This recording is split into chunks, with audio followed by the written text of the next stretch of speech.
ચલો વાત કરીએ દાદા સાહેબ એવોર્ડ.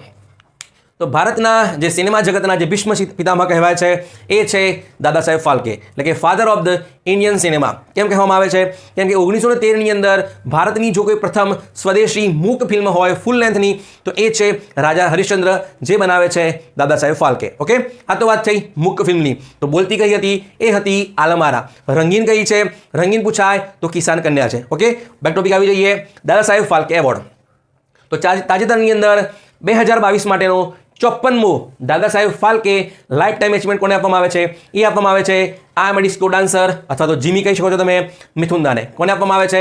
મિથુંદા. એટલે કે 2022નો 54મો દાદા સાહેબ ફાલ્કે એવોર્ડ મળે છે મિથુંદાને મળે છે. પણ અહીંયા તમે ક્વેશ્ચન જુઓ, કન્ફ્યુઝ ના થતા.